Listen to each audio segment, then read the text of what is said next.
صدر بزم پروفیسر خواجہ شاہد صاحب، جناب علی ناظم جعفری صاحب، پروفیسر عبدالستار دلوی صاحب، آج کے پروگرام کے کنوینر پروفیسر خالد سعید صاحب، ناظم بے مثال میرے سامنے محترمہ بانو صاحبہ اور جناب معظم صاحب، صدیقی صاحب، نام کن کن کے لوں؟ شکریہ اس کا کہ مجھے اس بزم میں شرکت کا موقع ملا۔ وہ کچھ لمحے، وہ کچھ اوقات جو ہم نے علی سردار جعفری صاحب کی صحبت میں امریکہ میں گزارے، جیسے آپ لوگ جانتے ہیں کہ کینیڈا میں مقیم ہونے سے پہلے میں 17 سال امریکہ میں طبابت کرتا تھا، لانگ آئلینڈ میں۔ اے گل بتو خورسندم تو بوئے کسیداری، یہاں پر فرزند بھی ہیں، اور پہلی مرتبہ مجھے فخر محسوس ہو رہا ہے کہ جعفری صاحب کی بہو اور جعفری صاحب کا پوتا بھی یہاں پر موجود ہے، جن کو کبھی تصویروں میں دیکھتے تھے، آج ہم محفل میں دیکھ کر خوشی کا محسوس کر رہے ہیں۔ اس کے لیے میں مشکور ہوں۔ آپ جانتے ہیں کہ کلیدی خطبے کے کچھ مسائل ہوتے ہیں اور کچھ ذمہ داریاں اس شخص کی ہوتی ہیں جو کلیدی خطبہ دیتا ہے، کیونکہ 2 روز کا جو سیمینار ہوتا ہے اس پر کچھ اشارات کی ضرورت ہے۔ ابھی آپ نے پروفیسر محمد میاں صاحب کی تقریر سنی کہ اگر اس خطبے سے ایک شخص کو بھی یہ احساس ہو کہ اسے کچھ حاصل نہیں ہوا ہے تو کلیدی خطبہ پوری طریقے سے ناکام ہے۔ آپ جانتے ہیں کہ میں پروفیسر آف میڈیسن ہوں، میں صحت کا طبیب ہوں، لیکن ادب کا مریض ہوں۔ مریض کی آواز کبھی تلخ ہوتی ہے، درد کا احساس ہوتا ہے۔ تو کہا تھا کہ بغاوت میرا مذہب ہے، بغاوت دیوتا میرا، بغاوت میرا پیغمبر، بغاوت ہے خدا میرا، بغاوت حریت کے دیوتا کا آستانہ ہے، بغاوت عصر حاضر کے سپوتوں کا ترانہ ہے۔ یہ باغی اشعار کو کہنے والا علی سردار جعفری نے ایک بغاوت کا ایسا شعر کہا ہے کہ بغاوت درد سہنے سے، بغاوت دکھ اٹھانے سے، بغاوت ایک انسان کے سوا سارے زمانے سے۔ آج ہم جمع ہوئے ایک 50-55 سال پرانے انٹرویو میں علی سردار جعفری نے کہا تھا، جب ان کی شاعری کے بارے میں پوچھا گیا کہ آج سے 50 سال کے بعد معلوم ہوگا کہ ہماری شاعری میں کتنی انرجی اور کتنا دم ہے۔ میں سلوٹ کرتا ہوں، میں سلام بھیجتا ہوں علی سردار جعفری کی روح کو کہ آ کر دیکھیں کہ 50 سال گزر گئے ہیں، آپ کے انتقال کو 13-14 سال کا عرصہ ہو رہا ہے، لیکن دنیا ادب میں ہر جگہ یہی ترانہ چل رہا ہے۔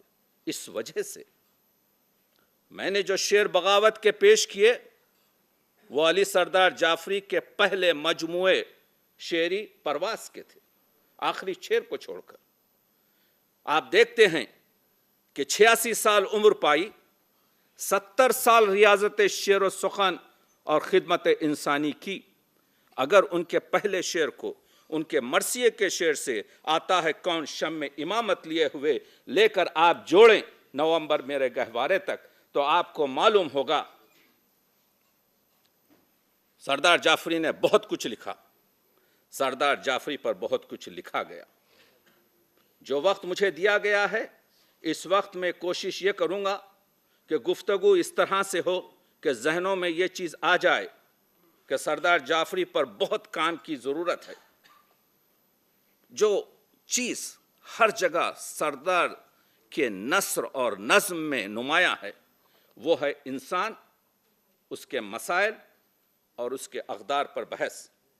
بات یہ ہے کہ اردو ادب ہی نہیں بلکہ انگریزی اور فارسی اور عربی کے شعراء نے بھی انسانی خطروں پر گفتگو کی ہے، لیکن مسئلہ یہ ہے سردار جعفری کا کہ انسان کی مجبوریوں، انسانوں کی مظلومیوں پر جو گفتگو کی ہے وہ تسلسل کے ساتھ کی ہے۔ یہ موضوع ان کے پاس تسلسل اور احتجاج سے جاری ہے۔ احتجاج کا لفظ آپ کے ذہنوں میں رہے، جو ان کے کلام کا بنیادی محور ہے۔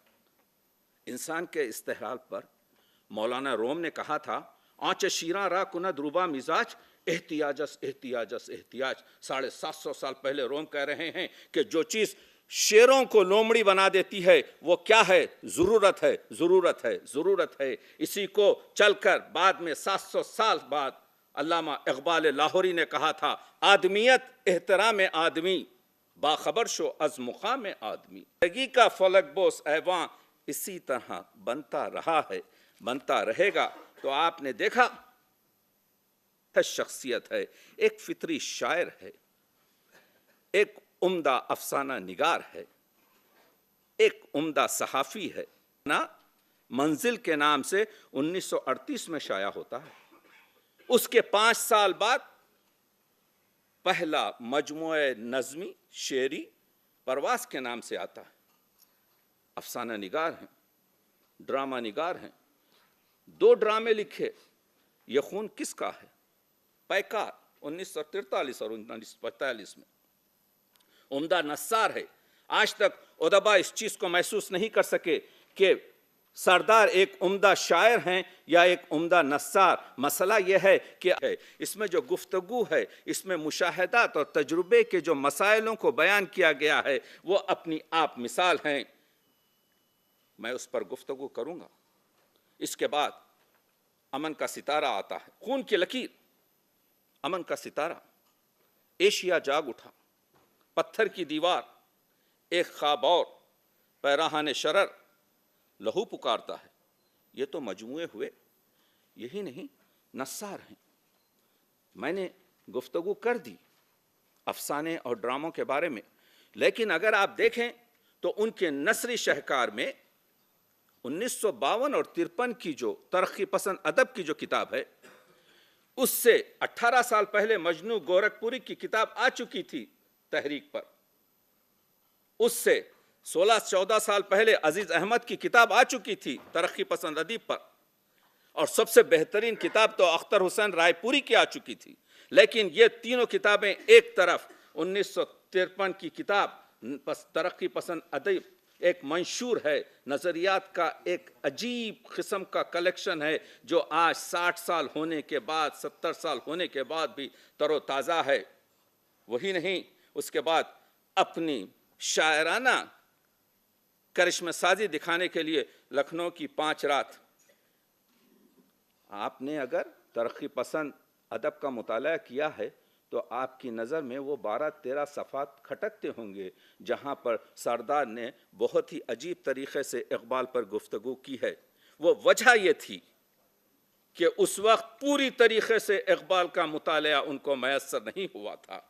اس کا جب مطالعہ ہوا تو 18 سال بعد جب اقبال شناسی کی کتاب آئی ہے تو اس میں یہ بڑے لوگوں کی شناخت ہوتی ہے، ہٹ دھرمی نہیں کرتے، they are not stubborn, these people are the finest people of the world۔ تو آپ دیکھ رہے ہیں کہ انہوں نے اپنے نظریے کو چینج کیا، اور نظریے کو چینج کرنے کے بعد اقبال شناسی کی کتاب حیات نہیں، مسائل حیات پر گفتگو ہے۔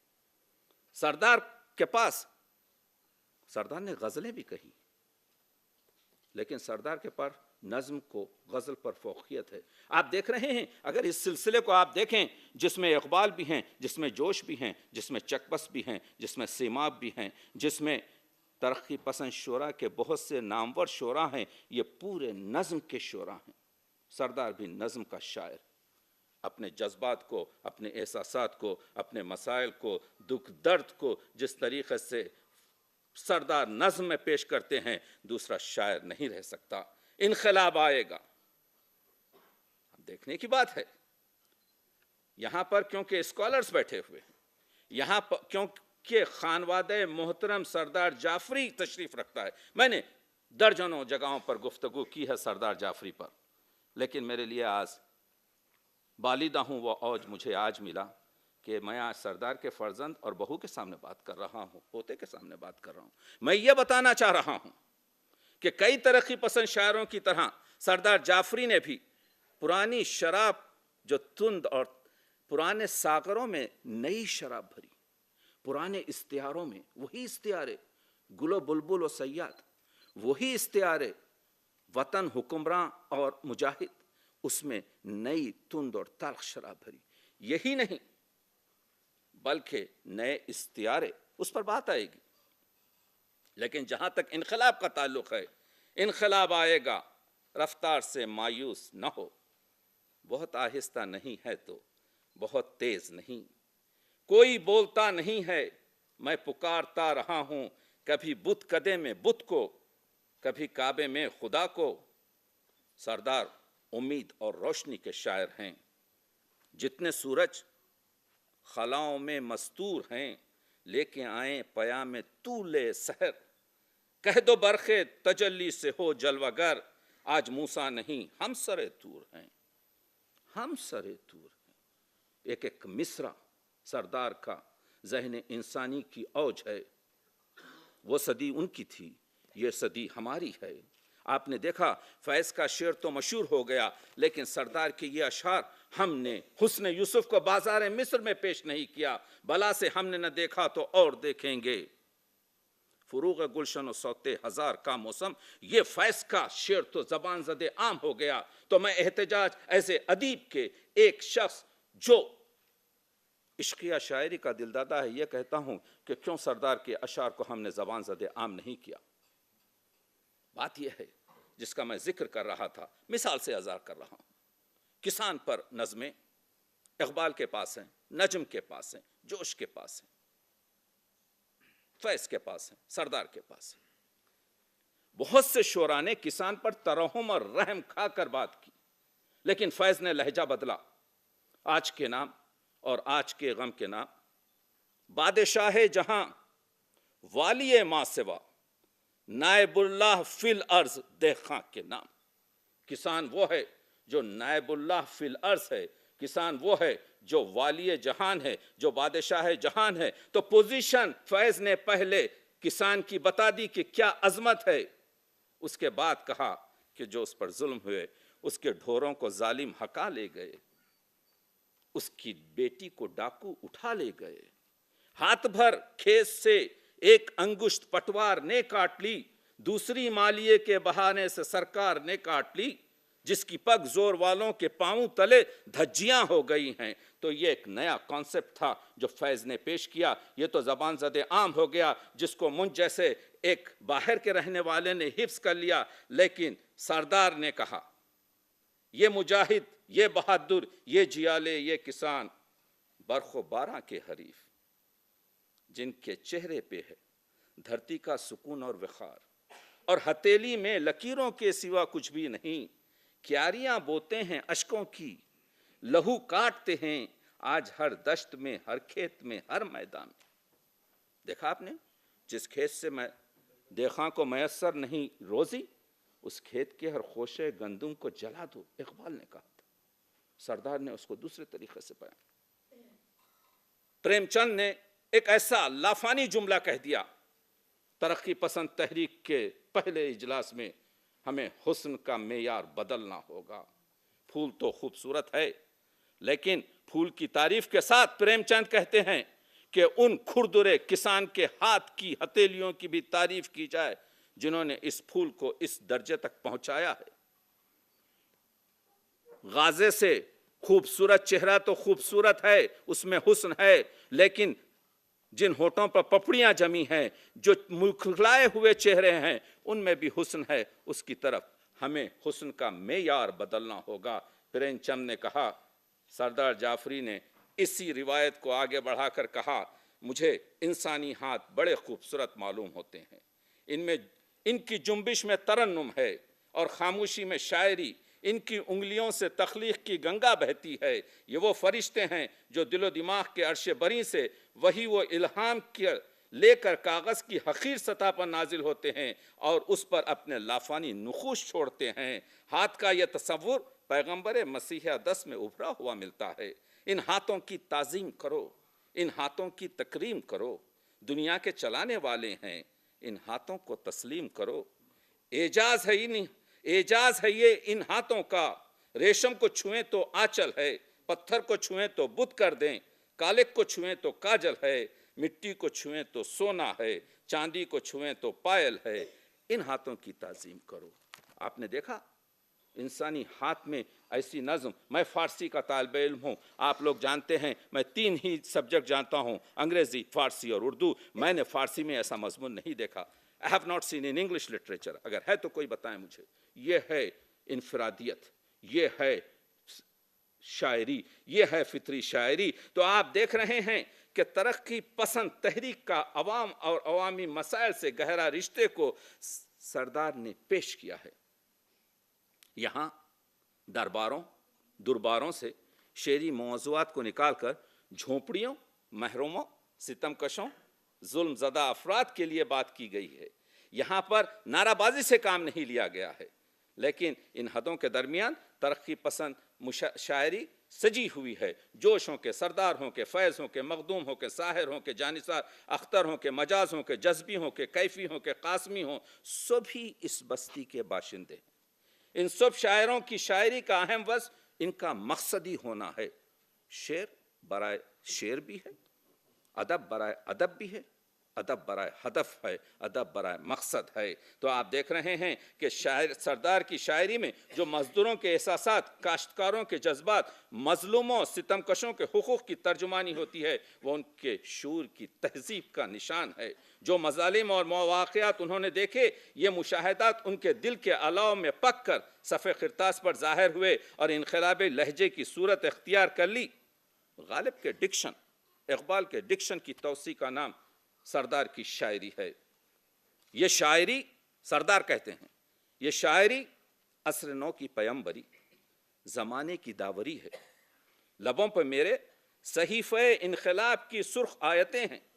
اس انقلاب کے ساتھ ساتھ وہ ایک رومان پرور شاعر بھی ہیں۔ دیکھیے، مجھے وقت کا تقاضا ہے، میں وقت کے تقاضے میں اپنی گفتگو کرنا چاہتا ہوں، اور میں صرف اشارے کرتا ہوا اس لیے آگے بڑھ رہا ہوں کیونکہ آپ لوگ ان تمام چیزوں سے واقف ہیں۔ یہ ایک اوپننگ قسم کا اسٹیٹمنٹ ہے۔ صرف میں یہاں پر بتانا چاہ رہا ہوں کہ صرف شاعر انقلاب کہنے سے مسئلہ حل نہیں ہوتا۔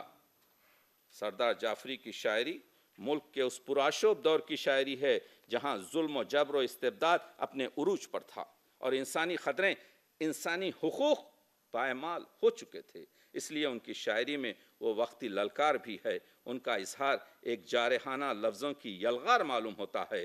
یہاں مصروں سے آگ برستی ہے، شعلے لپکتے ہیں۔ سردار کے جلال، غصے، برہمی اور نفرت کی بنیاد، یہ جملہ، سردار کا جلال، سردار کا غصہ، سردار کی برہمی اور نفرت ان ظالموں سے، اس کی بنیاد انصاف کی آرزو اور انسانی حقوق کی پاسداری کے تحت ہے، جو ایک فطری اور انقلابی عمل ہے۔ گاؤ گاؤ گرجتے ہوئے بادلوں کی طرح، گاؤ گاؤ کڑکتی ہوئی بجلیوں کی طرح، آندھیوں کی طرح، زلزلوں کی طرح، گولیوں کی طرح اپنے الفاظ دشمن پہ برساؤ، سارے عالم پہ چھا جاؤ۔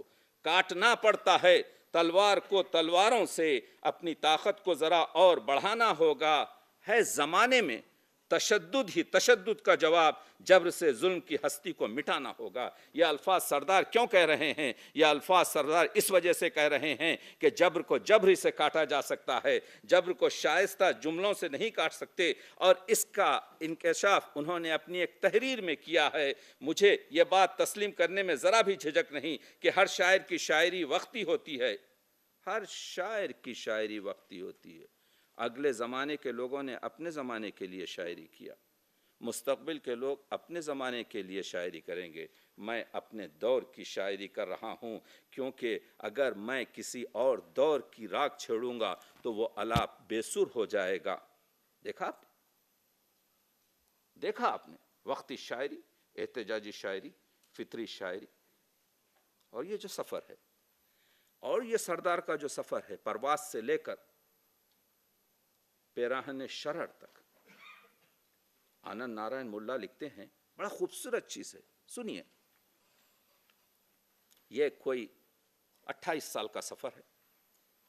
آنند نارائن ملا لکھتے ہیں کہ مجھے اندیشہ تھا، مجھے ڈر تھا کہ سردار کے دل میں جو شہری ہے وہ سردار سے کے ہاتھ میں تلوار تھما دے، اور قلم کے بجائے سردار ہاتھ میں قلم چھوڑ کر تلوار ہاتھ میں لے لے. لیکن شکر کہ یہ نوبت نہیں آئی، سردار نے خود قلم کو تلوار میں بدل لیا. اور اس کے بعد کہتے ہیں کہ یہ قلم جو تلوار بن گیا تھا، آہستہ آہستہ پیراہن شرر تک پہنچتے ہوئے شاخ گل میں تبدیل ہو گیا، اور وہ نظریاتی غبار کی سطح سے ابھر کر کرۂ نور پر پہنچ گیا. اور اس پیام میں ایک پیمبرانہ حلاوت ہے، اور اس کی نظر میں زخم انسا کے لیے مرہم ہے. آج اس کی منزل کا تعین اس مجموعے کا آخری شعر کرتا ہے تو تارے پیراہن شرر کا آخری شعر ہے. کم ظرف یہ گفتار ہے دشنام ترازی، تہذیب تو شائستگی دیدہ تر ہے. یہ چیز جو شاعر کہہ رہا ہے اس وقت، یہ اس وجہ سے کہہ رہا ہے کہ سردار جمالیاتی رخ سے بھی آشنا ہیں. آپ جانتے ہیں کہ 1947 میں جب صبح آزادی فیض کی شائع ہوئی، یہ داغ اجالا، یہ سب گزیدہ سحر، یہ انتظار تھا جس کا، یہ وہ سحر تو نہیں. تو آپ نے دیکھا کہ فوراً کس طریقے سے بمبئی سے سردار جعفری نے کہا کہ یہ جو نظم فیض نے لکھی ہے، یہ تو کوئی آریہ سماج کا شاعر بھی کہہ سکتا تھا، یہ تو کوئی مسلم لیگ کا انتہا پسند شاعر بھی کہہ سکتا تھا، اس میں ترقی پسندی کہاں ہے؟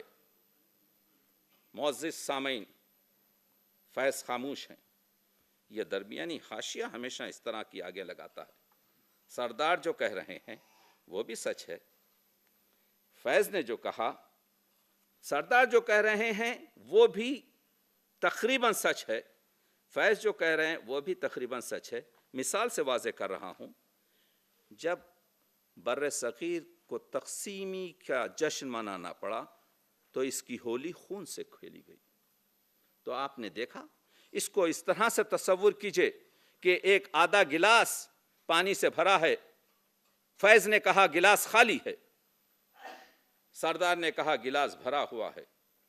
دونوں میں سے کسی نے یہ نہیں کہا کہ آدھا گلاس خالی ہے، آدھا گلاس بھرا ہوا ہے. یہ بعد میں جا کر دونوں کو احساس ہوا. اسی وجہ سے سردار نے پھر ایک نظم لکھی، کون آزاد ہوا، کس کے ماتھے سے غلامی کی سیاہی چھوٹی، میرے سینے میں ابھی درد ہے محکومی کا، خنجر آزاد ہیں سینے میں اترنے کے لیے، موت آزاد ہے لاشوں پر گزرنے کے لیے. دیکھا آپ نے، تھا انتظار وہ جس کا، یہ وہ سحر تو نہیں، چلے چلو کہ وہ منزل ابھی نہیں آئی. جب فیض نے کہا تو ان بڑے شاعروں کو چھوٹے چھوٹے دماغ کے نقاد کیا سمجھ سکے، جس کو آج کا تنقید نگار، جس کو آج کا محقق، جس کی روشنائی دونوں کے کلام پر ہے، مسئلے کو درک کرنے کی حیثیت رکھتا ہے. میں نوجوان اسکالروں سے چاہتا ہوں کہ اس تنازع میں گفتگو کریں، کیونکہ میں نے گزشتہ سال جب فیض فہمی کی مختلف محفلوں میں نے ایک آرٹیکل لکھا، ترقی پسند سکے کے دو رخ، فیض اور سردار جعفری، وہ دیکھیے اس میں نے یہ چیزیں بیان کی ہیں.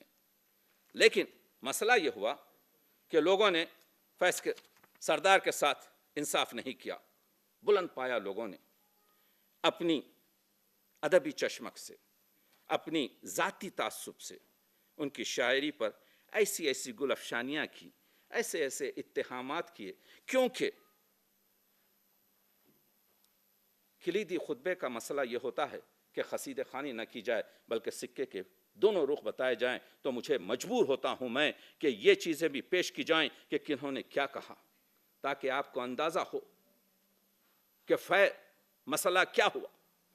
آپ دیکھ رہے ہیں کہ خلیل الرحمن اعظمی نے لکھا سردار نے اپنے مواد عام طور پر قومی جنگ میں شائع ہونے والی خبروں اور اداریوں، سیاسی جماعتوں کے سالانہ کانفرنسوں کی تقریروں اور قراردادوں، عوام لیڈروں کے بیانات اور آخرکار پیبلو نرودا اور مایوسکیف کے نظموں کے تراجمے سے حاصل کیے۔ یہی وجہ ہے، یہ جملہ دیکھیے، یہی وجہ ہے ان کی نظموں میں وجدان اور تخلیقی عناصر کی کمی شروع ہی سے کھٹکتی رہی ہے۔ خلیق الرحمن نے انصاف نہیں کیا۔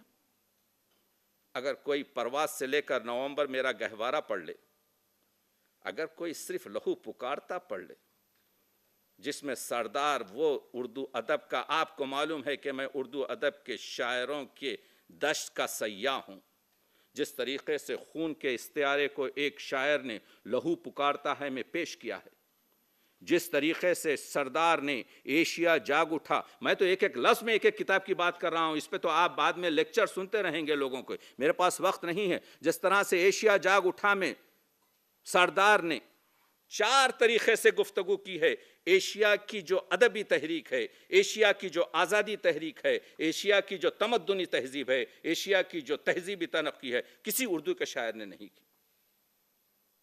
تو یہ خلیل کا کہنا کہ ان کے پاس کچھ نہیں ہے۔ آگے بڑھتے ہیں۔ معین الدین جذبی، احسن جذبی کہتے ہیں سردار ایک اچھا نثر نگار تو ہو سکتا ہے، لیکن ایک اچھا شاعر نہیں۔ نہ تو وہ فطری شاعر ہے اور نہ ہی اس کے یہاں کوئی شعریت ہے۔ میں نے اپنے کئی انٹرویو میں یہ بات کہی ہے کہ وہ اپنے خیالات کو گھسیٹ کر کسی طرح نظم کرتا ہے، اور اسی سبب سے میں اسے شاعر تسلیم نہیں کرتا۔ کوئی کرے نہ کرے تسلیم، عوام تو تسلیم کر رہی ہے، مسلسل شعر تو زبان زد عام ہو رہے ہیں۔ تو اس طریقے سے اپنے دل کی بھڑاس نکالنے سے اپنا خط کوتاہ کیا جاتا ہے۔ میں عاشق ہوں جذبی کے اشعار کا، شاید جذبی پہ میرے مضامین دیکھیے، لیکن جہاں پر حق گفتاری ہے، حق سے بات کروں گا کہ جذبی نے انصاف سے کام یہاں نہیں لیا۔ تم اگر شاعر نہیں مانتے، پہلے تو آئی ڈونٹ کیئر، اگر نہیں مانتے تو پھر کس کو مانتے ہو؟ خود اپنے آپ کو مانتے ہو؟ وامق جون پوری نے تو حد کر دی۔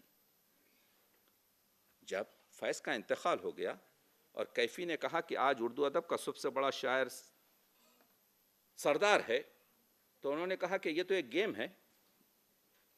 کہتے ہیں یہ 2 3 4 5 کا گروہ بنا لیا اور ایک دوسرے کی عظمت کی سند دینے لگے۔ اس طرح عمل میں نازی مشتہرین کی وضع کردہ طریقے پر چل نکلے کہ سچ کو جھوٹ اور جھوٹ کو سچ اتنی بار دہراؤ کہ سننے والے اصلیت کو بھول جائیں۔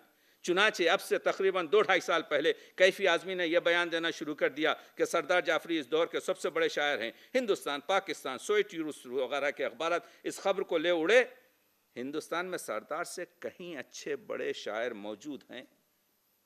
لمبا اقتباس پڑھ لیجئے، اسکالرز موجود ہیں، ان چیزوں پر توجہ ہو۔ اس طرح جواب دیا نہیں گیا ہے۔ میں اسکالر سے یہ کہوں گا کہ یہ موادنہ مسئلہ جو ہے اس پر قلم کھولیں، اس وجہ سے کہ وقت کے گزرنے کے بعد یہ جملے سند بن جاتے ہیں اگر اس کا تنقیدی جواب نہیں دیا جائے۔ تو آپ دیکھ رہے ہیں کہ کس طریقے سے، لیکن سجاد بھائی نے ان کو ایک خواب اور میں پوری طریقے سے یہ بتایا کہ سردار جعفری کے پاس کہتے ہیں کہ ہم عصروں کے مقابلے میں سب سے زیادہ واضح اور شعوری طور پر اس کام کو انجام دیا گیا۔ میں اپنے وقت کے قریب آ رہا ہوں، گفتگو تو طولانی ہوگی 2 دن تک، کاش کہ میں اس میں اپنی مصروفیات کی طرح سے اٹینڈ کر سکتا، لیکن میں مجبور ہوں۔ میں اگر یہ چاہتا ہوں کہ اسکالرز ان پر کام کریں کہ سردار کی شاعری میں بناوٹ نہیں بلکہ حقیقت نگاری ہے، ان کے اشعار میں خلوص ٹپکتا ہے، ان کے پاس احساس کی شدت، عزم تعمیر کی لگن ہے۔ آپ دیکھ رہے ہیں، میں جس کا ذکر کر رہا تھا، نئی دنیا کو سلام، یہ تمثیلی نظم ہے جو سنگ میل کی حیثیت رکھتی ہے۔ آپ دیکھ رہے ہیں کہ اس میں خیالات کی بارش ہے، اس میں مشاہدات اور تجربات سے پیدا ہوئے جو جذبات اور احساسات ہیں اس کو کس طریقے